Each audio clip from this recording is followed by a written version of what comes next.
मंडळी नमस्कार. आपण थेट मुद्द्याला सुरुवात करूया. दादासाहेब, कसा चाललाय मुद्दा? कारण आम्ही बघतोय सगळं महूद गटातलं एकंदरीत वातावरण, इथल्या सगळ्या वेगवेगळ्या गावांमध्ये तुम्ही जाताय, गावखेड्यातल्या लोकांशी अगदी आपुलकीनं संवाद साधताय. म्हणजे इतर उमेदवार आम्हाला प्राधान्य दिसतात की कुठतर गाड्यांमध्ये मोठे आहेत, पण तुम्ही चहाच्या टपरीवर दिसताय, लोकांच्या घरोघरी जाताना दिसताय. म्हणजे हे नेमकं आलं कसं आणि प्रचार कसा चालू आहे हे सांगा मला. नमस्ते, जय महाराष्ट्र. मी दादासाहेब भगवान लवटे, महूद जिल्हा परिषद गटातून शिवसेना पक्षाकडून महायुतीकडून उमेदवार म्हणून उभा आहे. मीच असतानाच सर्वसामान्य कुटुंबातला आहे. गावखेड्यातली 18 पगड जातीची पोरं एकत्र घेऊन समाजकारण असलेल्या, रस्त्यावरल्या चळवळी असलेल्या, बैठक असलेल्या, ही मला म्हणजे लहानपणापासून ह्या गोष्टीची आवड आहे. आणि त्यामुळं मला नेता हा माझ्या डोक्यात संकल्पना न बसणारा माणूस आहे. एक जमनीवरला कार्यकर्ता आहे. मला अगदी उसाच्या फाडात जाऊन बसू वाटतं. नाव्या दुकानात मी जाऊन बसतो, कटिंगवाल्या दुकानात बसतो, चहावाल्या दुकानात बसतो. मला बसायला खुर्ची असावेच काय नाही, मला मी कुठेही बसतो, कशीही चालतं. आणि एकदम माझी साधं आणि सर्वसामान्य माणसं, हीच माणसं आपली आहेत, त्यांचा एकामेकाबद्दल असणारा जिव्हाळा आहे. आज मायका चिंचणी लोक निघालेत गावगावची माणसं मला फोन करून बोलवून घेते. नारळ फोडायचा आहे, तू ये, आणि आम्ही चिंचणी निघालो. माता भगिनी भंडारा लावतात, आशीर्वाद देतात. आम्ही चिंचणीला चाललोय, आम्ही चिंचणीला मायकाला सांगणार आहे ही आमचं साकडं घालतो गरीबाचं पोरगा आहे, आमच्या घरातलं पोरगा आहे, याला एवढं निवडून येऊ दे. ही कार्यकर्ता म्हणून किती दिवस ठेवायला नेता कर. असं गावगावचे आता 8-9 गाव आहे ती. प्रत्येक गावात मी काही ठिकाणी गेलो. आमच्या खाली पंचायत समितीचे उमेदवार बाळासाहेब बंडगर काही ठिकाणी गेले, पाटील मॅडम काही ठिकाणी गेल्या. जिथं शक्य नाही तर माझी पत्नी, अशी म्हणजे माझा लहान मुलगा जातोय, माझा भाऊ जातोय. म्हणजे आम्ही सगळी प्रत्येक गावात 10-12 इष्टेंड आहेत. आणि लोक जाताना सांगायला लागलेत. माझ्या जीवनामध्ये पहिल्यांदा असं घडलंय, काळजी करू नको, आम्ही देवाला साकड घालतो.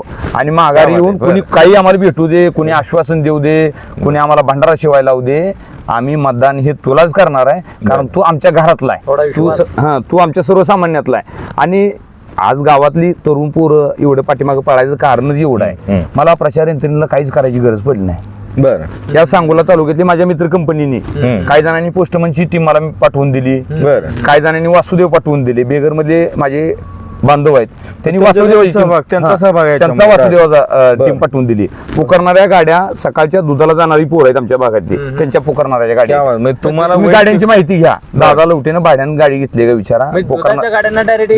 प्रचार प्रसार चालू आहे सगळं. गावगावची शिक्षक लोक आहेत, डॉक्टर लोक आहेत, वकील लोक आहेत, माझे बॅचची लोक आहेत. आता तुम्हाला खोटं वाटेल किंवा तालुक्यात वातावरण वेगळं आहे, पण या लोकांनी वर्गणी गोळा केलीत, त्या लोकांनी दिलेत. त्या इलेक्शनला मी काय कोणाला पैसे मागायला गेलोय अशातला भाग नाही. पण त्यांच्यासोबत असणारा, त्यांच्यासोबत धावणारा, त्यांच्यासोबत मदतीला पळणारा, ह्या भूमिकेतून आहे. आणि मी कुठेही सांगत ना, माझ्या गावातली दररोज 70 पोरं झोपेतून सकाळी उठतात. घरचे सकाळी दारा जनावराची वैरण आणून टाकून 70 पोरं गाड्यांना झेंडे लावून, सगळी पोरं शिवसेनेची नाहीत. मित्र परिवार हा विषय, मित्र परिवार आहे. सगळे झेंडे शिवसेनेचं, माहितीचं झेंडे लावतात. नोटीवेडीतून सुरुवात करतात. गावगावच्या कुलदैवता जाऊन पाया पडतात. आणि त्याला जो माणूस दिसेल त्याच्या पाया जाऊन पडतात. आणि आमच्या माणसाला निवडून द्या, निवडून द्या. तुम्ही कुठल्याही गावात जाऊन सांगा, विचारा की 60 ते 70 पोरं गाड्या घेऊन स्वतःच्या फिरतात. मला तेलाला पैसे मागत नाहीत, जेवणाला पैसे मागत नाहीत. आमच्या गोदी कामगार मुंबईला आहेत, त्यांनी वर्गण गोळा केले, त्यांना ते पैसे मागून त्यांच्याकडून जेवण घेतात. तुम्हाला एक महत्वाचा विषय विचार, मग निखिल पुढे येईल. आम्ही जेवढं दादासाहेब तालुकाभरात फिरतो, अनेक ठिकाणचे ग्राउंड रिपोर्ट केले, सगळं बहुतांश मला वाटतं निखिल सगळ्या उमेदवारांच्या मुलाखती घेतलेत. त्यात शेतकरी कामगार पक्ष, भाजप, शिवसेना, बाकीचे सगळे अगदी सगळ्या 7 कॅन्डिडेट पंचायत समितीच्या. आम्ही तुमचा मतदारसंघ सोडून म्हणजे महूद गट सोडून बाहेर गेल्यावर सुद्धा आम्हाला लोक विचारतात, दादाचं महूदात काय चाललंय. आम्हाला हे विषय वाटतं, तुम्ही महूदाचे उमेदवार आहात का तालुक्याचे आहात, कारण इतकं प्रेम आहे तुमच्यावर. कसं झालंय, आमचे नेते शहाजीभाऊ पाटील यांच्या माध्यमातून गेली 15 वर्ष बापूसोबत मी काम करतोय. काम करत असताना बापूसोबत ऑफिसला जाणं असतंय. गेल्यानंतर लोकांचा माझा स्वभाव सरळ आहे. अगदी कोण जरी किती माझ्यापेक्षा लहान असं उठून खुर्ची देतो. कोणालाही तालुक्यात विचारा, जी माणसं ऑफिसला आलेत त्यांना विचारा, गावचा एखादा सरपंच असेल, संचालक सदस्य असेल, ज्येष्ठ नागरिक असेल, मी जर खुर्चीत बसून ते माणूस मी कधी खाली बसू दिलं नाही आतापर्यंत. मी उठून त्याला खुर्ची बसवतो. आणि ही माझी पद्धत आहे पहिल्यापासून. चहा नसेल त्याला चहा पाचतो. मी काय खूप मोठं कोणाला काय देऊ शकत नाही. चहा पाचून का आलता, ऑफिस मधला स्टाफ विचारा, त्या माणसाला विचारतो तुम्ही का आलता. त्या माणसाला आमदारापर्यंत पोहोचवणं, एखाद्या प्रशासकीय कार्य, लोकांची कामच काय तो, लाईटीचा प्रश्न, रस्त्याचा प्रश्न, लय मोठा कोटाण्यातला गडे असला तर पोलीस स्टेशनचा प्रश्न, तहसीलदार पण हे पिरियड आपल्याकडे माणूस काही येत नाही, आपल्याला होतं तेवढी मदत करा, अधिकारी काय सगळं आपल्याला ऐकत नाही, ते नियमानच करतात. पण त्या लोकांना त्या माध्यमातून पोहोचवणं ही लोकांची एक अटॅचमेंट झाली.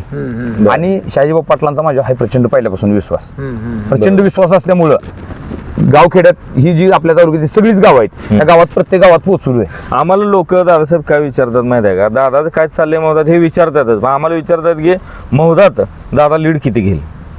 आता म्हणजे तुमच्या विजयाचा विषय नाही, विजय झाला असं लोकांचं म्हणणं आहे, किती लीड घेतील असं. जनतेचा माझ्या नेत्यावरती, माझ्या पक्षावरती आणि माझ्यावरती असलेला विश्वास आहे. बर मला 100% विजयाची खात्री ह्याच्यासाठी आहे बर की इलेक्शन ही माझ्यासाठी नवीन विषय नाही खरं आणि निवडून येणं आणि पडणं ह्यात मला काय फारसा फरक वाटत नाही. बर राजकारण यामधला एक भाग आहे तो, बर निवडणुका ही एक भाग आहे आणि एक प्रक्रिया आहे, त्याला सगळ्याला सामोरं जावं लागतं. बरोबर आहे. जे विजय करणं ही जनतेच्या हातात हातात आहे. बरोबर. आणि जिंकल्यानंतरच मोठा नेता होतो आणि हरणारा नेता होत नाही असातला विषय नाही. शहाजीबाबू पाटला सारखा माणूस 8 वेळा पडलाय, बरोबर. तरी तालुक्याचा सगळ्यात टॉपचा लीडर कोण असेल तर आदरणीय बापूज आहेत.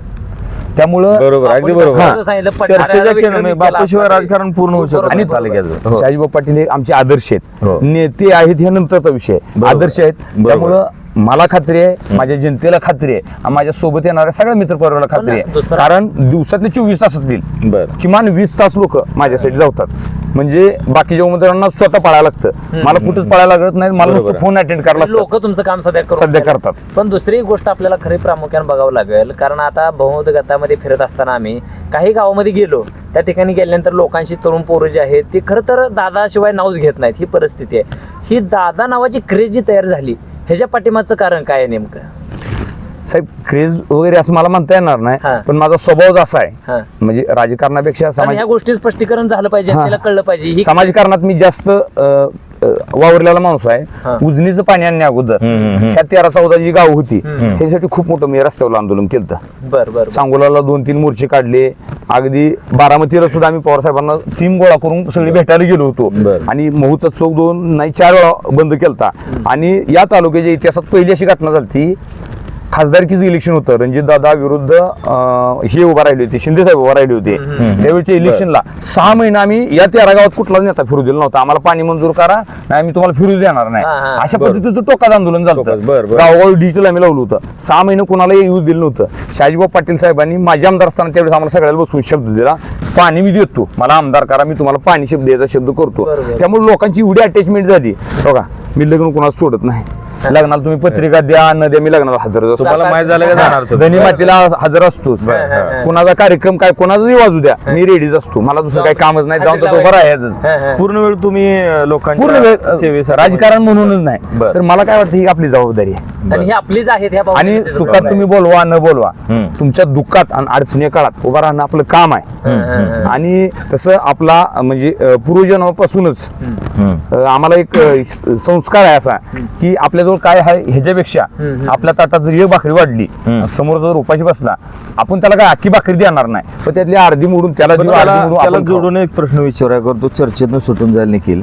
कालच्या नाजऱ्याच्या सभेत बापूने असं एक विधान केलं की तालुक्यात नवीन नेते तयार झालं पाहिजेत, असं एक भावना होता. आणि त्यात तुमचं नाव घेतलं की दादासारखा माणूस दादासारखं पुढे गरीब जाऊन पोरगं तयार तालुक्याचा आमदार झाला पाहिजे वगैरे वगैरे. आता हे तुम्ही स्वीकारणार नाही सोडा की बाबा आपण म्हणणं मी, पण नेते तुमच्याबद्दलची इतकी मोठी भावना व्यक्त करतात आणि तुम्हाला एक तालुक्याचं नेतृत्व, निखिल कदाचित असं होऊ शकतं की पुढच्या 1-10 वर्षानंतर आपल्याला आमदार म्हणून मुलाखत नाही, घ्यावं लागेल लोकांनी किंवा खरोखर आमदारकीचे आपल्याशी उमेदवार चर्चा म्हणून सुरू मुलाखत करत घ्यावं असताना लागेल. ह्या गोष्टीचा उल्लेख केला हा. की 10 वर्षानं आम्ही लोकसंवादाचा एक ग्राउंड रिपोर्ट लावला होता, त्यामध्ये सुद्धा बघितलं तर लोकांनी कमेंटमेंट अशा दिल्या की 10 वर्षानंतर दादा हा तालुक्याचा आमदार असेल. मग ही कसं गोष्टीकडे बघताय सध्या? मी अगदी नम्रपणे सांगतो, बरं. नेत्यांचा माझ्यावर प्रचंड विश्वास आहे, त्याबद्दल माझं काहीच दुमत नाही. बरं. हा, हा. आणि असावाही नेत्यांनी ठेवला, याचं कारणही असं आहे, नेत्याचा पडीचा काळ आम्ही बघितलाय जवळनं. मी काय बरं. खूप जुना कार्यकर्ता नाही, मी बरं. 15 वर्षापासून कार्य, जसा मतदानाला मला अधिकार आला तेव्हापासून बापूंचा मी पूर्ण वेळ कार्यकर्ता आहे. पण त्या काळात नेत्यांचा माझा स्वभाव असेल, माझं वागणं असेल, जबाबदारीने एखादी जबाबदारी पार पाडणं असेल, बरं. आणि नेत्याने आजपर्यंत माझ्यावर काही खूप मोठी जबाबदारी दिली अशातला विषय नाही. जी जबाबदारी दिली ती अगदी व्यवस्थित जी पार दिली ती अगदी मी प्रामाणिकपणे पार पाडली. बरोबर आहे, हो. आणि बापूंच्या विश्वासातली काय 5-10 माणसं या तालुक्यामध्ये आहेत, बरं. त्यामध्ये मला त्यांनी सामावून करून घेतलं. आणि बापूचा मनाचा मोठेपणा आहे. आणि बापूला वाटणंही साहजिक आहे की ज्या समाजातून मी येतो त्या समाजातलं नेतृत्व तुलनेने या तालुक्यात तयार होऊ दिलं जात नाही. ती खंत त्यांच्याही मनात आहे आणि वस्तुस्थिती तशीच आहे. वस्तुस्थिती आपण सगळ्या तालुक्याला माहिती तशी आहे. आहे, हो. आणि राजकारणात नेतृत्व तयार करणं ही शाजीबापू एक कारखाना आहे, फॅक्टरी फॅक्टरी आहे. इथं एवढी नेतृत्व मॅन्युफॅक्चरिंग होतात. बरं. फक्त त्या नेतृत्वाने ठरवायची दिशा. त्या तालुक्यामध्ये जे नेते तयार झाले बरं. ते एकमेव फॅक्टरीतून बनले. त्या फॅक्टरीचं नाव आहे आदरणीय शाजीबापू पाटील साहेब. क्या बात नाही, बरोबर वस्तुस्थिती आहे तशी. सर आपण जरा थोडस आता राजकीय गोष्टीकडे, कारण मुलाखत आपली दीर्घ होईल ना, बरोबर, त्या जर अगदी गोष्टीची बरोबर. आपण सविस्तर चर्चा केली तर आपण थोडंसं महूद गटावर चर्चा करूया. आता महूद गट बघितलं तर शेतकरी कामगार पक्षाचा बालेकिल्ला आहे आणि यावेळेला खरं तर त्यांची सुद्धा अगदी ही निवडणूकच चुरशीची आहे असं आम्हाला वाटतं एकंदरीत. मग ह्या निवडणुकीकडे बाबा तुम्ही विजयाचा गुलाल मिळवण्यासाठी अजून काय रणनीती वगैरे काय तुम्ही ध्येय धोरण आखली ती का? तुम्ही म्हणता ते अगदी बरोबर आहे. शेतकरी कामगार पक्षाचा बालेकिल्ला आहे. बालेकिल्ला आदरणीय आबासाहेबाबद्दल आम्हाला प्रेम आहे, आस्था आहे आणि ते नेतृत्व खूप मोठ्या तोला मोलाचं आणि एवढं ज्येष्ठ नेतृत्व राज्यात होतं त्याबद्दल आदर आहे. पण त्याचबरोबर शहाजीबाबू पाटील साहेबांचा हा भाग आहे आणि शहाजीबाबू पाटील साहेबांची एवढी अटॅचमेंट आहे, त्यांची जडणघडण या भागामध्ये झाली आहे. बरोबर. आणि 18 पगड जातीच्या लोकांमध्ये त्यांचं प्रचंड संपर्क आहे. उजनीसारखी योजना स्वर्गीय बाळासाहेब ठाकरे उपसा सिंचन योजना बरोबर. जी ह्या भागाला वरदान ठरली. चिकमोद असेल, आमचं कटपळा, 13 गावांना खवासपूर काय तर ना? हो, हो. त्या गटातील खालच्या गटातील 7-8 गाव 7-8 गाव, आहेत. त्या बरोबर. भागाला वरदान ठरली योजना. बरं. आणि या लोकांच्या माथ्यावर दुष्काळ नावाचा कलंक होता. ते पुसण्याचं काम कोणी केलं तरी बापूंनी केलं. आणि याच्यापूर्वी ही जिल्हा परिषद आणि ह्या दोन्ही पंचायत समित्या, माझी पत्नी गेल्यापर्यंत पंचायत समिती सदस्य होती. खालच्या गणातून राजेंद्र मेटकरी पंचायत समितीचे सदस्य होते शाजीबापू पाटील साहेबाकडून. आणि गोविंद अण्णा जरे ही जिल्हा परिषदेला खोसपूर सारख्या छोट्या गावातला माणूस निवडून आला होता. बरं.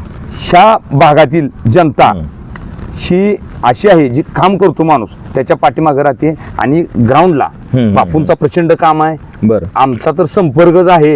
आणि खाली उमेशजी पाटील म्हणून उभा राहिलेले जे उमेदवार आहेत बरं. ते खूप मोठ्या राजकीय घराण्यातले माणूस आहे, ज्यांच्या घरात जिल्हा परिषद सदस्य होता, ज्यांच्या घरात पंचायत समितीचा सदस्य होता.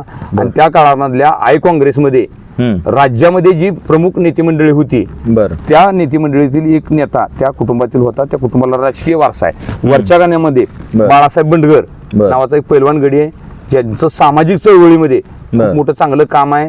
व्यापारी माणूस आहे, व्यावसायिक माणूस आहे. त्याचबरोबर त्या माणसाचं गेल्या बारीने त्यांच्या कुटुंबातील त्यांच्या भाऊजाई पंचायत समिती सदस्य होत्या. त्यामुळं मला 100% सांगतो हा बालेकिल्ला कुणाचा आहे याच्यापेक्षा हा गट शिवसेनेकडे जाणार एवढं 100% सांगतो यावेळेला सुद्धा. बरं, आता त्याला जोडून एक प्रश्न घ्या, परत सुटाय नको प्रश्न. एकंदरीत दादासाहेब तालुक्यातलं जे वातावरण आहे, बापूंचा जो झंझावात आहे सभांचा, काल जयाभाऊंच्या सभा झाल्या 3 गटात. आता मला वाटते तुमच्या गटात काय धडाका लावते आम्हाला बघायचं आहे. उत्सुकता फार आहे तालुक्याला, किती तुमच्या भागात कसं काय, आता आम्हाला तुम्ही सांगाल त्या गोष्टी.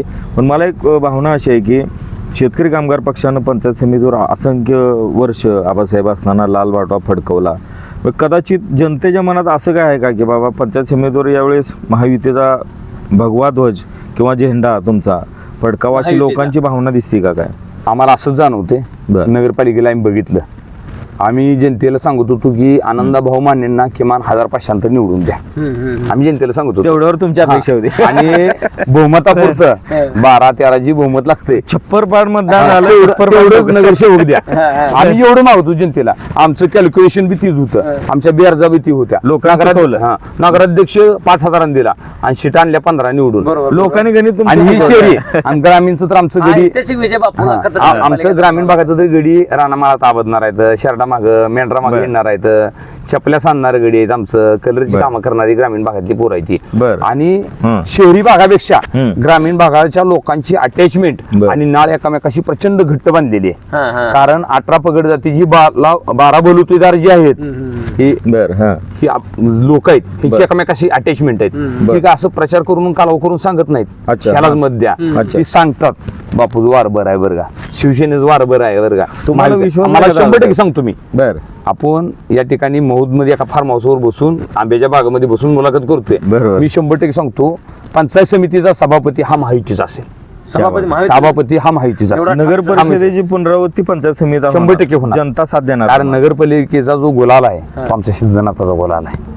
कुठल्या सिद्धनाथ मसवडचा असेल, खरसुंडीचा असेल, सोनारीचा असेल, सगळं सिद्धनाथ. आणि तो काळ भैरव आहे, सगळ्याच्या मागला काळ काढतोय. बर बर तो काळ भैरव आहे. आम्ही कुलदैवताला मानणारी माणसं आहे, बिरोबाला मानणारी, बाळूमामाला मानणारी, मायाक्काला मानणारी, सिद्धनाथाला मानणारी, जी आमची 18 पगड जाती बहुजन समाजाची जी दैवत आहे ती बर. त्याला मानणारी आम्ही सगळी माणसं आहोत. महापुरुषाला मानणारी माणसं आहोत. बर. आम्हाला निश्चितपणे खात्री आहे गावखेड्यातल्या तळागाळातल्या गांजलेल्या लोकांनी जो 18 पगड जातात त्यात धनगर आहे, सनगर, हटकर, माळी, साळी, तेली, तांबोळी, कोळी, परीट, गडशी, नाभिक, मराठा समाजाची माणसं आहेत. टोटल बहुजन समाज. टोटल बहुजन समाजाची. बर. आम्हाला फिरताना मानसिक अशी जाणवते. आम्ही पाया पडायला गेलो जाण त्या माणसाची तोंडावर हात भरून पाया पडून म्हणते ती पण आम्ही तुला आशीर्वाद दिलाय. दुसरी गोष्ट आपल्याला प्रामुख्याने तसं बर. घेता येईल, कारण तो सुद्धा विषय आपल्या बोलण्याच्या ओघात राहून जाईल. बघितलं तर महूद गटाची जी परिस्थिती सध्याची चालू आहे त्यामध्ये रात्रीपासून मला सोशल मीडियावर बरेच जणांच्या पोस्ट दिसल्या किंवा स्टेटस आपल्याला बघायला बरोबर आहे, मिळाले हो. की त्याच्यामध्ये एक जो गडी आहे पुढचा तो पैशवान गडी आहे आणि पैशाचा मोठा त्यांच्याबद्दल म्हणतात. हा म्हणजे आता पैशवान गडी आहे अशा तुमच्याकडे पद्धतीच्या- पैसे आहेत का दादासाहेब? पैसे आहेत, माणसं आहेत. मानसीच पैसे आहेत. बरं निखिल पुढे सांगतो त्याचं कारण. मी स्वतः ऊसतोडी केली. तुम्हाला माहिती घ्यायची 12-13 दीपक साळुंके पाटील कारखान्याचे चेअरमन होते. त्या मानगाका कारखान्याचं मस्टर बघा. बर. त्यामध्ये माझा ट्रॅक्टर आहे, माझ्या भावाच्या नावाने नोंद आहे. आम्ही दोघाही भावांनी ऊस तोडलाय, छावण्यांना चारा पुरवलाय, मका तोडल्या त्या गावगाव जाऊन, बर पंक्चरी काढले त्या बर आणि वाटेल ती कामं केलीत. आटपडीच्या मानगंगा कारखाना बंद पडायच्या अगोदर बघा बर. त्या कारखान्यावरती आम्ही ऊस पाठवलाय. श्रीपूरच्या कारखान्याचा आणखी माझ्याकडे बिल बुक आहेत, पिवळ्या स्लिप आहेत कारखान्याच्या. त्याला आम्ही घंटा विषय होऊ शकतो तो खूप छान विषय घंटा होता. गाडीत तो आम्ही ऊस ओढलाय दोघांनी हो. भावानी. हो. आमचं बऱ्याच गावात डम्पिंग असायचं, पलटी व्हायची डम्पिंग. त्याचं मोक म्हणून जे साईडला असते ती तुटायचं. बर. म्हणजे त्या ऊसामध्ये जी जी अडचणी द्या ती सगळी केलीत, पंक्चरची कामं केलीत. माझा लहान भाऊ प्रचंड हुशार आहे. त्यानं व्यवसाय उद्योगधंदा चांगल्या पद्धतीने वाढवलेत. जे जे असं आता राजकारणामध्ये येत असताना पैसा हे माध्यम असावं लागतं, माणुसकी बरोबर पैसा असावं लागतं. आता गटामध्ये चर्चा आहे, एवढ्या कोटीचा टर्न ओव्हर आहे, तेवढ्या कोटीचा टर्न ओव्हर आहे. हे कष्टातून उभा केलंय. पिढी जात नाही आणि माझ्या- गरिबीचा कलंक पुसण्याचं सामर्थ्य दाखवलं हा, तुम्ही. माझ्या नावावरती माझ्या वडिलांची जमीन बघा किती आहे. बर. माझ्या नावावर वडिलोपार्जित असणार. वडिलाकडून मला आलेली 21 गुंठ जमीन आहे. माझ्या वडिलांनी फक्त मला प्रचंड धाडस आणि बरोबर. धैर्य जे असतं ते माझ्या वडिलांनी मला मिळालं. त्याच्या जोरावर आम्ही राजकारणामध्ये आलो. हा. पैसा हा आमच्यासाठी गौण आहे. गौण आहे, बरोबर आहे. उद्या सगळं जरी संपलं तरी आम्ही पंक्चर काढायची आमची डबल तयारी आहे. आम्हाला असं काय नाही. विरोधकांची तयारी असू शकते का? हा, तशी त्यांची तयारी आहे. नाही ना तयारी. नाही, ऊस त्या आजोबान गोळा आहे. केले, वडिलांना गोळा केले ऊसाची शेती त्यांची. आणि ऊसाई शेती आम्ही ऊस तोडणार गडी आहे. हा, ही आता माझ्यावर फरक आहे. हा, माझ्यावरती ही फरक आरोप- आहे निखिल. अधोरेखित करावं लागेल. एका बाजूला ऊस बागायचा आणि दुसऱ्या बाजूला ऊस तोड. ही लढाई आहे खरी. बरोबर, बरोबर. आजही माझा आरोप केला जातो बर. की ठेकेदार मोठा आहे, हं, हं. वेगवेगळं पुण्यात उद्योग आहेत, मुंबईला उद्योग आहेत, साताऱ्याला उद्योग आहेत. मी नाकारत नाही. मी स्पष्ट सांगतो माझं उद्योग आहेत, मी माझ्या कष्टाने उभा केलेत. बरोबर बरोबर. मी माझा भाऊ रात्री 2 वाजता झोपतो, इतकं कष्ट आहे. बरोबर कष्ट आहे. करतो. हो, हो. बरोबर आहे. माझी पत्नी माझी भाऊजाई पाट 4 वाजल्यापासून माझ्या घरी कामाला येणाऱ्या पोरांच्या भाकरी बडवून पिशव्या बांधून जे त्याच्या जेवणाचं डबं तयार ठेवतात. कारण आमची कामच अशी खाणीवरती असतात, खडी क्रेशरवरती असतात, जिथं त्यांना जेवण दिवसभर मिळत नाही. बर बर आजही माझं कुटुंब कष्ट करतं. माझा मुलगा बर. आणि माझ्या लहान भावाचा मुलगा दोघेही चिठ्ठ्या काढतात. कुठल्या ड्रायव्हरला कुठल्या गाडीची चिठ्ठी द्यायची, कुठल्या गाडीची बिल तयार करायची, टेबलावरती मांडतात. आम्हाला उठायला उशीर झाला तर तिची ड्रायव्हरला चिठ्ठी वाचून दाखवतात, ती चिठ्ठी तू घेऊन जा. हे आम्ही कष्टातून उभा केलंय. तुम्ही आजही गावाकडे जावा.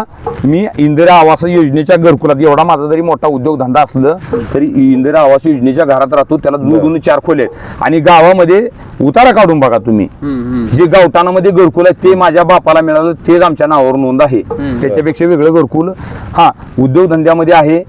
2 रुपये आमच्याकडे रोजगार आले, दिला पण लोकांना रोजगार दिला. हा, आणि रोजगार दिला. हो. मी असं काय कोणाचं किस कापून, टेंडर गोळा करून, बरं. कमिशन हाणून, ग्रामपंचायती गावाला लाटून असं मी माझ्या जीवनात सर, केलं. एक गोष्ट आपल्याला जीवनात योग्य केलं नाही. प्रदर्शनात जाणवते बरोबर. आणि ते आपण अधोरेखित केली पाहिजे. बरं. हा माणूस असा आपल्याला ऑन कॅमेरा बोलतोय की बरं. मी ही धंदे करतोय, बरोबर आहे. हो. कारण दुसरा जर कॅन्डिडेट असतात तर असं त्या पद्धतीने त्याने सांगितलं लपवलं असतं. बरोबर आहे ना, अगदी त्यानं बोललं नसतं. नाही. पण महत्वाचा मुद्दा निखिल काय की हे कष्टात नाही. कारण गरिबी हा संघर्ष विषय असा आहे की गरिबीचं प्रदर्शन करत बसणं हा काळ संपला. गरिबीवर तुम्ही मात करून कशा पद्धतीनं तुम्ही वर आलात किंवा तुमच्या आयुष्याला कसं तुम्ही एक स्टेबल आणलं, एक उलटो आणलं, तर हा मुद्दा हा आदर्शाचा मुद्दा आहे. संघर्षातनं आता बनवलेलं पुढे हे पुढचे वास्तव मुद्दे आहे, घेऊ. बरोबर. हो 2 मिनिटं थांबतो या विषयाला लांबून. बर. आजही गावातलं लोटवडीचं ऑफिस मी निवडणुकीला उभा असताना सुद्धा मी 5 वाजता उठून माझं ऑफिस झाडतो. तुमचं ऑफिस तुम्ही जाणता. मी स्वतः झाडतो, कुणालाही गावात विचारा. बर. आजही झाडतो माझं ऑफिस, मी आज झाडतो. बर. आणि गरज पडलं माझा भाऊन मी आता या 15 दिवस इलेक्शनचा पिरियड लागलाय म्हणून नाही, बर. आजही मालाच्या पेट्या असतील, मालाचं साहित्य असेल, बर. गाड्यांचं टायर खोलायचं असेल, गाड्यांचं ऑइल असेल, बर. ग्रेसिंग असेल, आम्ही दोघं भाऊ करतो.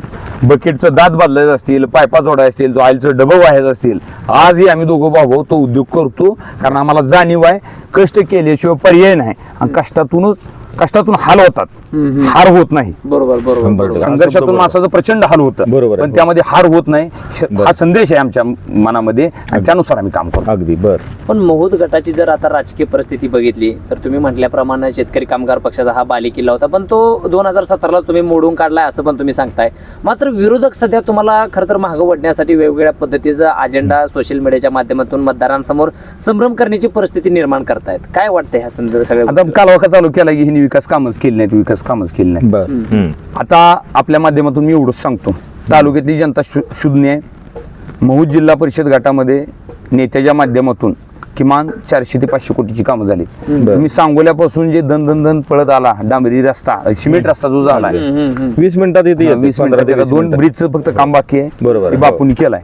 उजनीची योजना स्वर्गीय बाळासाहेब ठाकरे उपसा सिंचन योजना बर. ती 13 गावाला आली आणि 58,000 एकर क्षेत्र वलिताखाली येणार आहे. बर. त्याच्या पायपा विधानसभेला म्हणतो त्याचा पायपा घेऊन जातील पायपा खोदून टाकायचं चालू आहेत. शेतकऱ्याच्या शेतामध्ये पाणी आणायचं प्रयोजन चाललंय बर बर आणि मोकळं नाही, ज्याच्या रानातून पाईप गेली त्या शेतकऱ्याला सुद्धा मोबदला द्यायचा चालू आहे. बर. शिकवणाच्या माध्यमातून झालं. बर. गावगाव जावा रस्ते बघा, पूल बघा, शाळांचं बांधकाम बघा, मंदिरांचं काम बघा, मंदिरांचं जीर्णोद्धार असतील बघा, ग्रामपंचायतींची बांधकाम असतील ती बघा, वड्यावरचं बंधारं बघा, वड्यांचं रुंदीकरण बघा, खोलीकरण बघा. एलविन गोविंदांना जरी जिल्हा परिषद सदस्य होते त्यांच्या माध्यमातून हाय मास्टरची कामं असतील, बर. शाळा सज्ज करण्यासाठी करायची कामं असतील, बर. जिल्हा परिषदेची आरोग्य विभागाची कामं असतील, ती गोविंदांना जरींच्या माध्यमातून झाली. मी आणि राजेंद्र मिटकरी पंचायत समितीला सदस्य होतो. बर. आम्हाला म्हणतात कामच केली नाहीत. मराठी शाळा ज्या आमच्या भागात आहेत, लोटेवाडी भागात 7-8 शाळा आहेत, प्रत्येक शाळावरती मी आरो प्लांट बसवलेत. हो, लोटेवाडीत या ठिकाणी आम्ही बस स्टँड दिलं, खोजपूरला रस्ता दिला. बर. फंड पंचायत समिती सदस्याला किती असतो? 40 लाख, 30 लाख, 20 अगदी, लाख. अगदी, अगदी बरोबर. जो फंड असतो अगदी कमी आहे. तो देऊन गावखेड्यातला येणारा आमच्या भागातला माणूस असेल त्याला टिकाव लागू द्या, कुदळ लागू द्या, ट्रॅक्टर लागू द्या, खताचं सबसिडीचं नियोजन असू द्या, शेळीचं प्रकरण असू द्या, बरं. शेड मारायचं प्रकरण असू द्या, कांदा चाळीचं प्रकरण असू द्या, डीपीडीसीतनं कोणतं नियोजन असू द्या, या ठिकाणी खतं बियाणं औषध असू द्या, पंचायत समितीतनं एखाद्या माणसाचा जन्माचा दाखला काढायचा असू द्या, एखाद्याचा मृत्यूचा दाखला असू द्या, एखाद्या माता भगिनीची पेन्शन तटलेली असू द्या, गोरगरिबाला रेशन कार्डाची अडचण असू द्या, ती कामं केलीत. मग आमच्यासोबत येणारा, आमच्या दारामध्ये येणारा माणूस मोकळ्या हाताने आम्ही कधीच लावला नाही बरं. आणि मोकळ्या चहाच्या कपात शिवाय सुद्धा लावला नाही. या काही माणसांना सांगायचे त्याच्या घरी गेलो बिन चहा पिता आलो.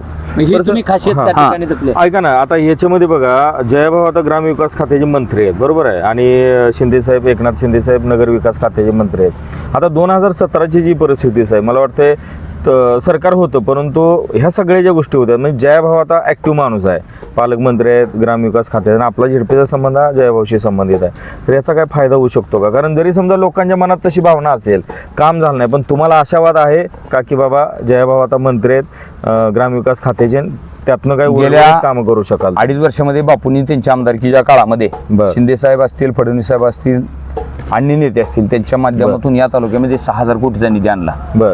आता आम्ही जरी आमदार नसलो, आमचे नेते आमदार नसले, बर. तर या राज्याच्या एकनाथरावजी शिंदे साहेबांच्या नेतृत्वाखाली राज्याचे उपनेते म्हणून बर. बर. एकनाथरावजी शिंदे साहेब हे मुख्य नेते आहेत, नंतर उपनेते म्हणून आदरणीय बापू काम करतात. आणि बापूंचा वय, बापूंचा अनुभव पाहता महायुतीतील सगळे नेते बर. बापूंचा आदर करतात.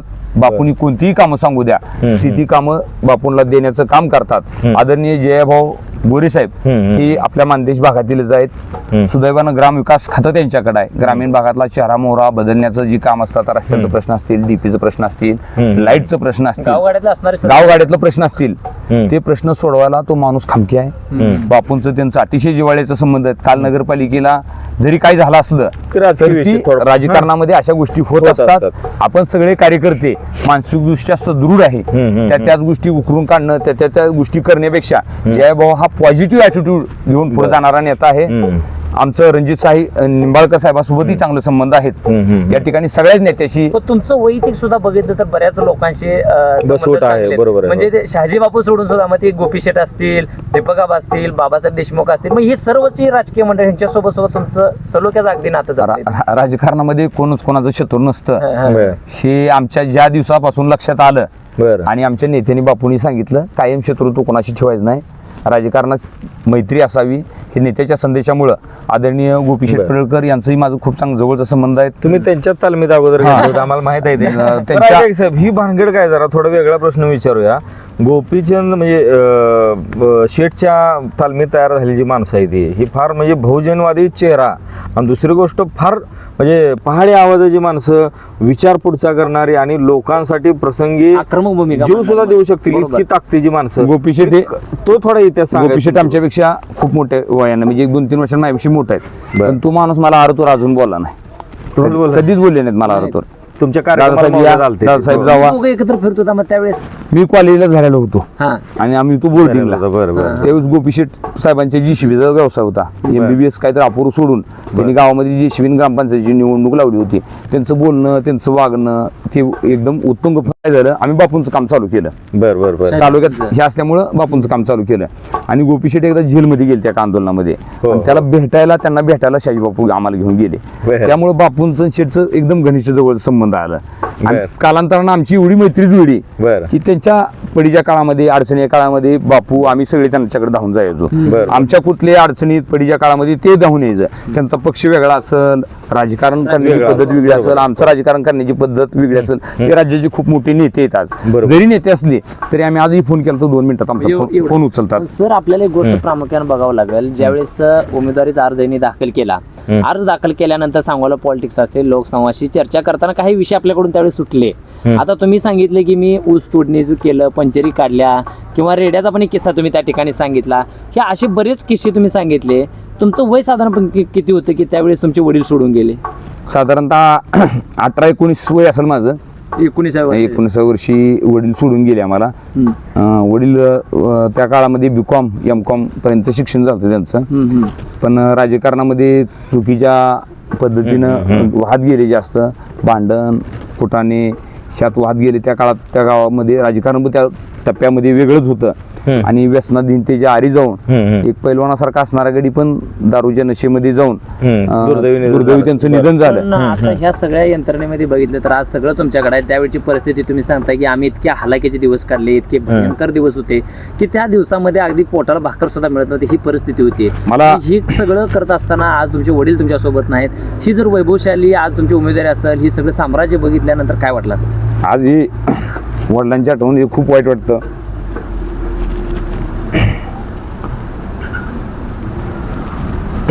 कारण संघर्ष हा सगळा तुम्ही आमचं कोपट होतं, झोपडी झोपडी. आता जिथं राहतात तिथं का दुसरीकडे होती? मळ्यामध्ये कोपाट होतं. पाऊस यायचा मला आठवतं. तणसाच आपलं. बरं. हा वड्याचं पांजरानं वडील कापून आणायचे, वाळवायचे. बरं गव्हाचं कूड. बरं. आणि आमच्यात बबन डेअरी म्हणून घर शेक करणारा माणूस होता. बरं. त्या बांधाटे घ्यायचे, घर शेक करायचं. सोवा असायचा, वरनं सोवा यायचा, त्याला खालनं आम्ही तार लावायचो. वडील वरनं तार करून, हा. खालनं एक बांधाटी, वरनं एक बांधाटी, असं घर हे करायचो. ते घर धुरानं आत वर्षभर काळं व्हायचं. पाऊस आला का पाऊस वरनं पडायचं पाणी, ते काळं पाणी घरामध्ये पडायचं. पाऊस थांबला तरी आमची आई 4 दिवस ते पाणी पेल्यानं घरातनं काढायची, घरातनं तांब्यानं काढायची. त्यावेळी परशीचा वगैरे विषय नव्हता, ते सारवण्याचं. 90चा 95, 96, 97चा काळ आहे. प्रचंड गरिबी आमची होती, जी गरिबी लाजवेल अशी गरिबी होती. आमच्या गावात माणिकाटे म्हणून शेतकरी होते. बरं. त्यांच्यातून आम्ही मका आणायचो. मका. बर बर बर बर. आणि मका आणली का चक्कीमध्ये लोक मका भरडायची जनावरांसाठी. आमची आई सांगायची बरडान थोडी मका दळून आणा म्हणायची. बरं. दोन्ही दळणार. बरं बर बर बर. मकाच्या भाकरी आम्ही करायचो. आणि आई सांगायची दुपारचं शाळेत जेवू नका तुम्ही, घरी जेवायला, कारण दुसरी पोर चपाती घेऊन यायची. बर बर बर. आणि पुढे आपलं हे नको बाबा. आणि आमचे वडील 24 तास दारू पिऊन असायचे. बरं. आईला खूप त्रास व्हायचा, भाऊ लहान होता. आई दिवसभर मळ्यामध्ये काम करायची. तिने खूप कष्टानं उभा केलं. आजी वडिलाची आठवण येईल तर वाईट वाटतं, वडिलांचे सकाळची दारू पिल्यानंतर हात पाय थरथर कापायचे हम्म. आणि आम्ही कोणाकडे 10 रुपये जाऊन आणायचो. मला म्हणजे उतारा घेऊ द्या, उतारा घेतल्याशिवाय मला बरं वाटत नाही. बरोबर आहे. हो हो. म्हणजे इतकी वाईट अवस्थेत आम्ही दिवस काढलेत. हम्म. मला आजही आठवतं, पाऊस घरात येत होता जोरात, लहान भाऊ पाळण्यात होता. हम्म. माझ्या भावाचं माझ्या 4-5 वर्षाचा फरक आहे. हम्म. त्याच्यावर त्याचं प्लॅस्टिकचं ठिकं टाकलं होतं वरनं हम्म. पाळण्यावर, आणि पाळणे खाली मी बसलो होतो आणि माझे आई वडील भीतीकडला उभा राहत होते. बर. म्हणजे इतक्या हालाक्यात आम्ही दिवस काढले. आज जरी राजकारणामध्ये आम्ही स्टेजवरती खूप मोठा वक्ता म्हणून बोलत असलो, तालुक्यात लोक आम्हाला नेता म्हणत असले, तरी आम्ही जे कष्ट भोगले, जी गरिबी बघितली ना, प्रचंड गरिबी बघितली. विलास जाधव म्हणून एक आमच्या रेशन दुकानदारात आज आहेत. आमचं रेशन कार्ड एकत्र होतं चुलत्याचे.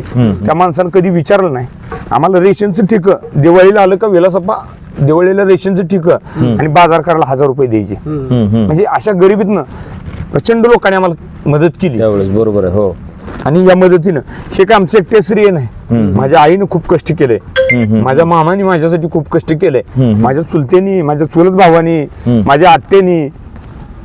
आम्ही व्यवसाय उद्योगधंदा करत असताना माझ्या चुलतीनी घरातलं सोनं दिलं भावाला, बँकेत ठेवून धंद्याला 2 रुपये तुला घे.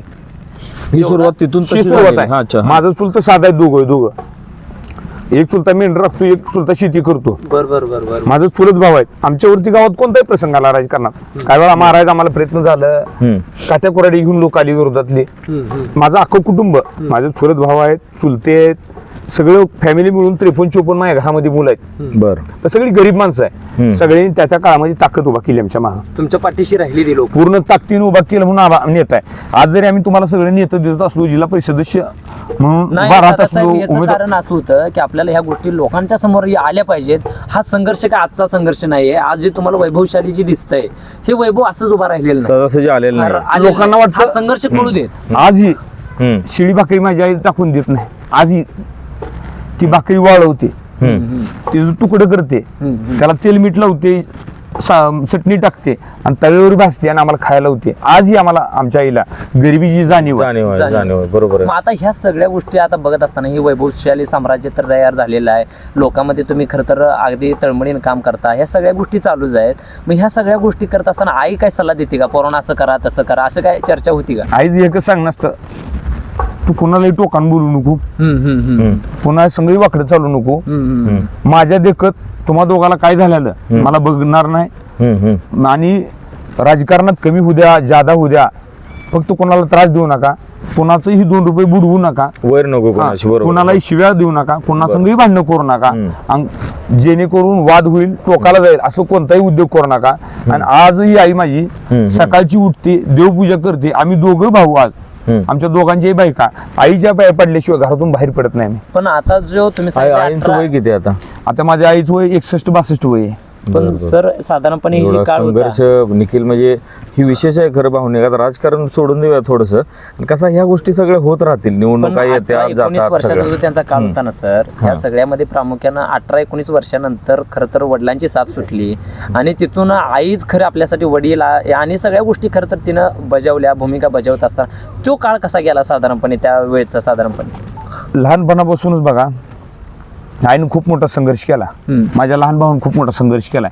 गावात कोणाला विचारा, माझा भाऊ 4थीला होता आणि मी त्यावेळेस साधारणतः 8वी-9वीला होतो. बर. आम्ही बोर गोळा करून आणायचो, बोरींची बोर कुटायचो, बर. त्यात गुळ टाकायचो, बोर कुट करायचो, 8 आण्याला रुपयाला बोराच्या गोळ्या विकायचो. बर. त्यावेळेस त्याचं 10-20 रुपये आम्हाला यायचं. गावात कोणालाही विचारा, कुठल्याही मुलाला विचारा, माझा भाऊ बोर कुट करून शाळा पुढे विकायचा, मग शाळेत जायचा. मी कॉलेजला होतो, वडील वारले, भावानं 8वीतनं शाळा सुटली शाळा. माझ्या भावाला पंक्चर काढताना पंपानं हवा मारायलीच नव्हती. बर. मोठा माणूस बोलवायचा त्याला पंपान, नाहीतर असं उडी मारायचा आणि पंपानं हवा मारायचा, पाय टेकत नव्हती त्याची. बर. त्यानं खूप मोठा संघर्ष केलाय. बर. त्याचं 7वी शिक्षण आहे. त्यानं लिहिलेली डायरी एखाद्या सीएला सुद्धा व्यवस्थित त्यात चूक काढता येत नाही, एवढा त्याचं व्यवहार नॉलेज आहे. करोडोचा व्यवहार, लाखोचा व्यवहार तू 10 मिनिटात बसून करतो. त्याला कॅल्क्युलेटर आजही लागत नाही. शिकवलंय तुम्हाला? त्याला आजही कॅल्क्युलेटर लागत नाही. बर. आजही मोबाईल ते अँड्रॉइडचा न वापरतो, पण कोणतीही गोष्ट त्याला न वापरता तोंडी हिशोब, लाखो रुपयाचा, करोड रुपयाचा हिशोब तोंडी करतो. म्हणजे प्रचंड त्याची व्यावसायिकता, व्यावहारिकता आणि व्यवसायात त्याची प्रचंड पकड आहे. आणि आजही 700-800 कस्टमर तो एका फोनमध्ये हँडल करू शकतो. त्याच पद्धतीनं आईनं सुद्धा आजपर्यंत आम्हाला कोणतीच जाणीव होऊ दिली नाही. बर म्हणजे जे अडचणी आहेत, दुःख आहेत, संकट आहेत, प्रत्येक गोष्टीत आई आमच्या पाठीमागे ठाम. आजही आमचा स्वभाव असा आहे, आम्ही सगळी एकत्र जेवायला बसतो संध्याकाळी. आता इलेक्शन मुळे बसणं होत नाही, एकत्र बसणं, उठणं, चर्चा करणं. आणि आम्ही झोपायला आमच्या घरामध्ये जाताना सुद्धा आईला झोपायला जातो म्हणून सांगतो, म्हणजे लहानपणा, कारण आम्हाला तिचाच आधार आहे. अगदी बरोबर. हो आम्ही कोणालाच काही सांगू शकत नाही, आणि तिलाही आमचा आधार आहे. झोपताना दोघेही भाऊ तिच्या उशा पायथ्याला बसतो, आजही विचारतो घरामध्ये, तुला बरं वाटतंय का, तुला बीपीचा काय त्रास होतोय का, विचारपूस करतो. उशाला पाणी ठेवलंय का, काय वाटलं तर उठव, दरवाजा वाजव. आजही आम्ही दोघं भाऊ तिला जाऊन सांगतो आणि जाऊन तिला विचारून झोपतो. आम्ही किती 2 वाजता जाऊ द्या, 3 वाजता जाऊ द्या, घरात गेलं, आज वातावरण बरं आहे का, कुठल्या वाडीला गेलता, कुठल्या वस्तीला गेलता, विचारते तुम्हाला. कोण आडवतीड बोललं तर काय म्हणू नका, हात जोडा. आणि राजकारणात काय आपला धंदा नाही, राहिला बाबा लोक आशीर्वाद देतील, बापांचा तुमच्या मागे आशीर्वाद आहे, काळजी करू नका, एवढं सांगते. आणि सकाळचं उठताना सुद्धा डोक्यावर हात फिरवते, दोघा भावाला बोलवून जावा कामाला लागा. क्या बात आहे, हे मोठा आशीर्वाद आहे खरं तर. मग आता ह्या सगळी खरं बघितलं तर परिस्थिती आपण पाठीमागची बघितली. आज ह्या गोष्टी खरं तर उलगडणं गरजेचं होतं, कारण या भागातल्या, गटातल्या किंवा तालुक्यातल्या लोकांनाही कळू देत हा संघर्ष काय असं उभा राहिलेला नाही. कारण यश मिळत असताना त्याच्या पाठीमागं घासावं लागतं, झिजावं लागतं, आणि त्यावेळेसच कुठंतरी आपल्याला संघर्षातून जे निर्माण होतं ते यश असतं, आणि ते यश तुम्ही उभा केलंय. आणि आज ही यशाचीच पुनरावृत्ती आपण म्हणून महूद गटामध्ये तुम्ही उभा राहिलाय. पुढे शेकापसारखं मोठं आव्हान आहे, त्या आव्हानाला आपण कारण समारोपाकडे जाणं गरजेचं आहे. आणि हे आव्हान भेदण्यासाठी शेवटचा संदेश म्हणून काय द्यायचाल तुम्ही? त्याच्यात एक ऍड करूया, म्हणजे तोच संदेश, अगदी तोच मुद्दा त्यांच्याकडून अपेक्षित आहे. तुम्ही एवढं मोठं पहाडी म्हणजे स्टार प्रचारकच म्हणा बापूंची इथल्या तालुक्यातले, तुम्ही आता निवडणुकीत इथं अडकलाय मौदात, इतर तुमचे सगळे रणांमध्ये उतरलेत, बाकीच्या गणातनी गटातनी सगळे, तर त्या गणातल्याही मतदारांना तुम्ही काय आवाहन कराल? जसं निखिलनं म्हटलं की बाबा इथल्या महोदातल्या लोकांना मी का तुम्हाला मतं द्यावे याच्याबद्दलचं तुम्ही एक आवाहन करावं. आता तालुक्यातल्या लोकांना एवढं सांगेन मी हात जोडून, शहाजीबाब पाटील साहेबासारखं नेतृत्व या तालुक्याला पुन्हा मिळणे नाही. असं म्हणतात आमच्या भागामध्ये लोक, म्हणजे ज्या समाज गटातून मी येतो त्या लोक सांगतात, एका बाजूला हिमालय, दुसऱ्या बाजूला सह्याद्री आहे. जरी आबासाहेब हिमालय असले, आबासाहेबांची हिमालय एवढी आहे, तरी तेवढीच घडवण्याची उंची सह्याद्रीमध्ये आहे, आणि ती सह्याद्री शहाजीबाब पाटील साहेब आहे. बरोबर आहे. हो हो. अशी आमच्या भागामध्ये लोक तुलना करतात. बरोबर. आणि आज 70 वर्षाचा योद्धा आहे. घरामध्ये न बसता नगरपालिकेची निवडणूक बघितली, राज्यातील निवडणुका बघितल्या तुम्ही, महानगरपालिका असतील, कळंबोली असेल, पनवेल असेल, मुंबई असेल, त्यामध्ये ह्या नेतृत्वाने ज्या ठिकाणी सभा घेतल्या त्या ठिकाणी विजय झाले. आणि या तालुक्यातल्या सगळ्या महायुतीच्या नेत्यांना, या तालुक्यातल्या मायबाप जनतेने आशीर्वाद द्यावा. राज्यामध्ये, केंद्रामध्ये महायुतीचं सरकार आहे, काम करणारं सरकार आहे. काल दुर्दैवी अजितदादांचं दुःखद निधन जरी झालं असलं तरी या सरकारनं त्यांच्या कुटुंबाला पुन्हा एकदा सामावून घेऊन एकवेळेनं हे राज्य चालवायचं नियोजन केलं आहे. बरोबर. आणि मी या भागातील मायबी जनतेनं यासाठी आम्हाला मतदान करावं, की आम्ही तळगाळातली गरीब घरातली पोर आहे. आम्हाला दुःखाची, वेदनेची, असहाय्यतेची आणि मदतीची काय भावना लोकांमध्ये असते याची परिपूर्ण जाणीव आहे. आम्ही तळागाळातली माणसं आहे, आम्हाला सन्मान दिला काय न दिला काय आम्हाला चालतो. अगदी अगदी. हो. या भागामध्ये शहाजीबाब पाटील साहेबांच्या माध्यमातून प्रचंड कामं झाली. पण आम्ही काम करत असताना महिम सारखं गाव आहे, जे राज्यामध्ये सगळ्यात जास्त दूध उत्पादन घेणारं गाव आहे, त्या भागामध्ये आजही राज्य शासनाची कोणतीही योजना त्या शेतकरी दूध उत्पादकापर्यंत नाही. त्या ठिकाणी दुधासाठी संशोधन केंद्र आणता येईल का? शेतकऱ्यांना दूध दर जास्त मिळवण्यासाठी फॅट त्याची काय वाढवता येईल का? दूध प्रक्रिया उद्योग एखादा राज्यातला त्या ठिकाणी आणता येईल का? इथून लाखो करोड लिटर दूध दुसरीकडे नेण्यापेक्षा काय करता येईल का? हे विजन आपल्याला घेऊन जाणार. आज गावखेड्यातली पोरं सोशल मीडियात अडकून पडलेत. बरोबर. रोजगाराच्या संधी प्रचंड कमी झालेत. आमच्या भागामध्ये तरकारी, बुंगी मिरची असेल, शिमला मिरची असेल, काकडी असेल, याचं उत्पन्न भरपूर होते. प्रक्रिया उद्योग झालेले, त्याचं इम्पोर्ट एक्सपोर्ट नुसतं महाराष्ट्रातून, मुंबईतून, पुण्यातून विकून चालणार नाही. डाळिंबीचं उत्पन्न ह्या भागामध्ये चांगलं आहे. शेतकरी पाणी आल्यामुळे शेती वर्ग मोठा, नुसतं ऊसाचं उत्पन्न घेऊन आणि ऊस दरासाठी भांडणं करून आपल्याला चालणार नाही. जे आहे त्याच्यावर लोकांना अधिक या प्रक्रिया उद्योग काय करता येतात का? शेचं इनपुट एक्सपोर्ट काय करता येतं का? हे घेणं गरजेचं आहे. आता महूद गाव भागामध्ये हिंडताना आमच्या लक्षात आलं की किरसुन्या बनवण्याचा एक उद्योग आहे आमच्या भागामध्ये. या सांगोला तालुक्यामध्ये कुठेच किरसुनी बनत नाही. अगदी. बरं. महूदला आणि चिकमहूदला आमच्यात मातंग समाजाची लोक आहेत हो. किरसून बनवतात. अतिशय गरीब त्याच्यावर. माणसं आहेत, जगणं पिढ्या त्याच्यावर. पिढ्या किरसून बनवतात. अतिशय सुबक किरसुन्या बनवतात, अतिशय नाजूक किरसुन्या बनवतात. त्याचं फड आणायचं मळ्यामधून, शेतामधून जी झाडं असतात केक तोडायची, हो.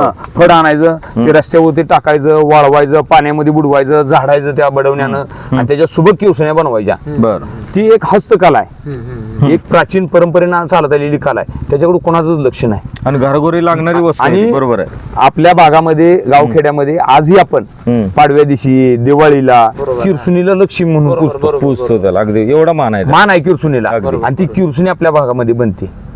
राज्य सरकारचं, केंद्र सरकारचं मेड इन इंडिया सारखं एवढं मोठं धोरण आहे. त्या किरसुनीला कुठं राज्य स्तरावरती घेऊन जाता येते का? स्टार्टअप सारखा एखादा उद्योग, स्टार्टअप हा, बरं. माध्यमातून ह्या लघु उद्योगाचा मोठा उद्योग करून ह्या भागातील लोकांना रोजगार देता येतो का? त्या दृष्टीने आमच्यासारख्या युवकांच्या डोक्यामध्ये बरोबर त्याच आहे. पद्धतीनं आमच्या भागामध्ये आता पाणी आलंय. शेती प्रक्रिया उद्योग करत असताना अन्य काही यामध्ये उद्योग उभा करता येतात का? बर. युवकांना उद्योगधंदे चालना देता येते का? बर. आणि छोटे छोटे लघु उद्योग करून या लोकांना भविष्यातला रोजगार निर्मिती करून ह्या भागाचं नंदनवन करण्याच्या दृष्टिकोनातून राज्य शासनाच्या असंख्य योजना आहेत. आज या ठिकाणी वेगवेगळ्या महामंडळाकडनं योजना दिल्या जातात.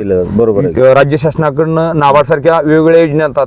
बँकाकडून मिळणारी सबसिडीची आणि प्रकरण आहेत. पण दुर्दैव असं आहे की युवकांना जायला बँकाकडे कळत नाही आणि बँकांना कोणाला कर्ज द्यायचं हे कळत नाही. याचं माध्यम म्हणून आम्ही एक सेंटर बनवणार आहे. ह्या 10-12 गावामध्ये एक सेंटर मध्यस्थी ठिकाणी बनवणार आहे. जसं आपलं महाई सेवा केंद्र असतंय, ज्यातून दाखलं तहसीलदारकडे जातात, तहसीलदारकडे सही होऊन त्यांच्याकडे येतात आणि ते लोकांना वितरण करतात.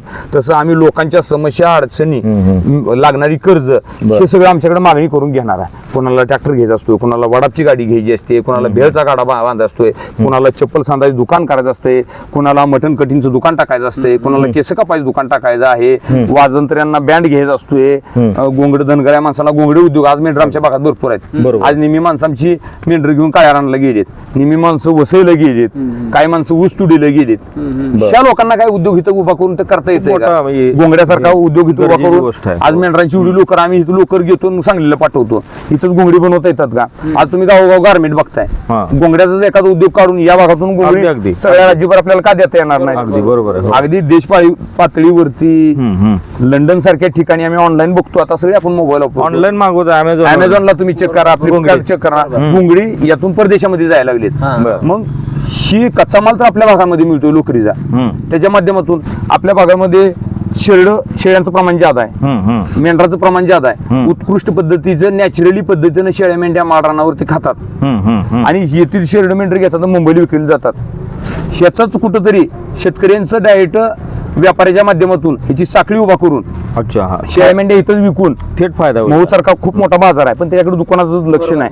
मी काय कोणाला दोष देतो याच्यातला भाग नाही किंवा कोणाला टीकाही मला करायची नाही. पहिल्या माणसांनी काम केली अतिशय चांगली केली, त्याबद्दल आमचं दुमत नाही. पण त्यांच्यापेक्षा ज्यादा आम्हाला कामं करायची आहेत. आणि ह्या शेतकऱ्यांना इथं चांगली व्यापारपेठ, इथं शेळ्या मेंढराची बाजारपेठ, त्यांचं मिळणारं उपपदार्थ असतील त्याची बाजारपेठ असेल. आज या ठिकाणी शेतीमध्ये लागणारं खत आहे, उत्कृष्ट लेंडी खत आहे, हे कुठंतरी देता येते का? शेतापर्यंत पोहोचवता येते का? सेंद्रिय शेतीचा उद्योग आमच्या चिकमहूद भागामध्ये शेवग्याचं उत्पन्न होतं. कदम फॅमिली म्हणून आहे, खूप मोठ्या चांगल्या पद्धतीने शेवग्याचं उत्पादन करतात. इथं खाबाली फॅमिली आहेत, वरती टकली फॅमिली आहेत. खूप मोठी शेतीनिष्ठ लोक आहेत या भागामध्ये. तुमच्या गटात दादासाहेब ते शेळी मेंढी पैदास केंद्र पण आहे. अहिल्यादेवी होळकर शेळी मेंढी महामंडळाचं पैदास केंद्र आहे, महूदमध्ये संशोधन केंद्र आहे, पैदास केंद्र आहे. पण त्या पैदास केंद्राची ह्या भागाचं कुठंच अटॅचमेंट नाही. त्यांना एकोपा येऊन त्यांच्यामध्ये सुसंवाद साधून साहेब पहिल्या काळामध्ये लोक सांगतात व्हिक्टोरिया राणी राजेवाडीच्या तलावाला एक त्यांचं रेस्ट हाऊस होतं आणि नंतर महूदच्या एरिया या ठिकाणी एक त्यांचं रेस्ट हाऊस आहे. आणि आमच्यात खिलार जनावरांचा एक बाजार भरायचा वार्षिक यात्रा आणि त्यामधून आपल्या माळरानावरती सुंदर पांढरी गाय ज्या नागपुड्या काळ्या आहेत, शिंग काळे आहेत, खूर काळे आहेत, कान काळे आहेत आणि पांढरी शुभ्र गाई एकदम अशी गाय बघितल्यानंतर व्हिक्टोरिया राणीने विचारलं हा कोणता प्राणी आहे? त्यांनी सांगितलं ही ह्या भागातील देशी गोवंशाची खिलार गाय. आणि त्या राणीला ती आवडली आणि महूदच्या बाजारामध्ये त्या राणीनं त्या गायीचा नंबर काढला आणि त्या गायीची प्रसिद्धी संपूर्ण त्या काळामध्ये देशभर वेगवेगळ्या संस्थानिकांच्या माध्यमातून झाली होती. असा एक इतिहास आहे. इतिहास आहे हो. आणि त्या इतिहासाला मानून या महूदची यात्रा भरते. पण आता दुर्दैव असं आहे की त्या यात्रेत जनावर जी नाहीत. मग ह्याचं पुनर्जीवन करायचं आहे आपल्याला. ह्या गोष्टी पुढे आणायच्या आहेत. एका अर्थानं कसं आहे तुमचा गटापुरता हा तुम्ही विचार करत नाही तर आजूबाजूचे अनेक हे मुद्दे दादासाहेबांनी तालुक्याच्या खरं तर मांडले. दृष्टीने त्यांनी जे मुद्दे मांडले हे विषय तालुक्याच्या दृष्टीने आहेत आणि बरोबर. असा व्यक्ती जर सभागृहात जात असेल तर बरोबर. लोकांनी का स्वीकारू नये. अगदी बरोबर. ही बरं, आणखी काय बोलायचं आहे एका मिनिटात मग आपण मला एवढं सांगायचं आहे, बरं. या गटातील लोकांनी धनगर मराठा हा वाद करू नये. अच्छा, तालुक्यामध्ये गटामध्ये समीकरण पेरण्याचा- जाती समीकरण पेरण्याचा प्रयत्न केला जातो. त्यांना मला सगळ्यांना सांगायचं आहे, या भागामध्ये लोणार समाज तेवढ्याच ताकदीचा आहे, बर. मुस्लिम समाज तेवढ्याच ताकदीचा आहे, साळे आहे, माळी, तेली, तांबोळी, वडर, मुसलमान, लिंगायत 18 पगड जातीची लोक आहेत. दोन समाज घेऊन पुढे जाऊ नका. बाकीच्याही समाजाची खूप मोठी मोठ आहे आणि आपण सगळी एका ताटामध्ये असणाऱ्या वेगवेगळ्या वाट्या आहोत. बरोबर आहे. हो, बरोबर. जेवण करताना सगळ्याच वाटीतील आपल्याला पदार्थ असणं आपल्या जवळ गरजेचं, तरच आपलं पूर्ण ब्रह्माचं पोट भरणार आहे. आणि या परमेश्वरानं सगळ्यांना एकोप्यात गावखेड्यात आपण एकत्र राहणारी माणसं आहोत. अगदी बरोबर. आपल्या महापुरुषांची शिकवण आहे, सगळ्यांना सोबत घेऊन सबका बरोबर. साथ सबका विकास घेऊन आपल्याला पुढे जायचं आहे. जातीपातीचं राजकारण न करता विकासाचं राजकारण करूया. युवकांना हाताला काम देण्याचं राजकारण करूया. आबालवर्धांना आधार देण्याचं काम करूया. अंध असेल, अपंग असेल, शोषित असेल, पीडित असेल, गावखेड्याच्या बाहेरचा असेल, ज्याला आधाराची गरज आहे त्याला आधार देऊ आहे, ज्याला मदतीची गरज आहे त्याला मदत देऊ आहे, ज्याला साथ द्यायची गरज आहे त्याला साथ देऊया. आणि चुकीच्या गोष्टीला चांगल्या पद्धतीनं लाद देऊन उद्याच्या इलेक्शनला आम्हा तिन्ही उमेदवाराला, 2 पंचायत समितीचे उमेदवार, मी जिल्हा परिषदेचा उमेदवार, मायबाप जनतेनं आम्हाला आशीर्वाद द्यावा.